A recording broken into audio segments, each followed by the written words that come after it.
Good morning. Ngasigi irai numit ko irai numit ki card ki message api tengi minera se ko irai numit ahambada number se 71 leire aduga color dana sky blue gumba kai gumba dumani sin bi be ko aduga amana chak thongboda na sum ghee khatang happy ba ko maming gi no bai taroga irai numit se do ahambada ko ki card ki message tengi minera se aduga timing afaba jai pe yenga se ko hai ngasigi oina timing afaba kai kai lege habado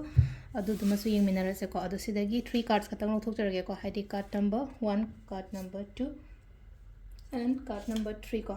ahamba anishuba ahum suba ko ama khala se ko ahamba je consider anishuba consider natraga ahum suba consider ama khanbira se ko first card khan bangai yenga se hadi first card sit lai se ko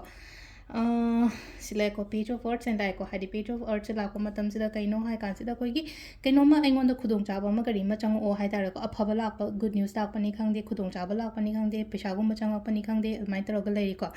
ado sida hadi all of sudden haina hai all of sudden hai ba ya thai aina kem expect taru da pot ama kai ma mai na chang o ha sungan khalu da ba hai tar ko aina khalu da pot kum ba kai gum adom side ta gi mai na lak poina piri ko aduga ani shuba sina silai na ko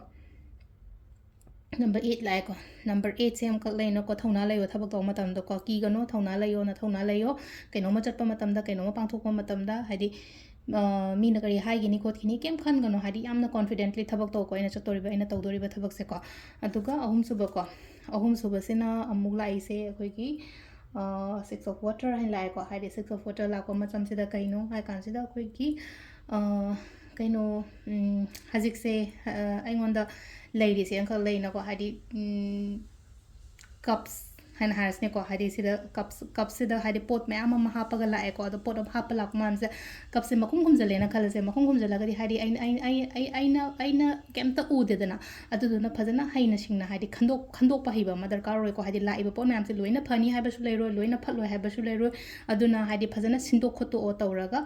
aduga hadi adugi adu tawdori ba thabak to ha isam samna haiba hana phajana khangdo haibni da knowledge le tho o sije kam to kam thajaba ya bano kam oiba ya ba pot no adugi matung gumba da na to iba dui thabak to ko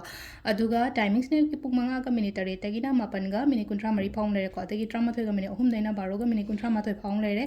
adagi ahum ga minute kun mapan dagi na mari ga minute yang khai nipan phang le re ko adagi pung nipan dagi na nungdang gi ni ko sen nipan daina pung mapan ga minute kuntra thoi phang le re ko aduga ama atheng ba gi na 13 ga minute ahum daina 13 ga minute ahum ko 13 ga minute ahum daina pung ahum ga minute kuntra tare phang le ko sisina ko gi ngasi gi oina for timing ko adu sida le re ko gi daily card message se me thank you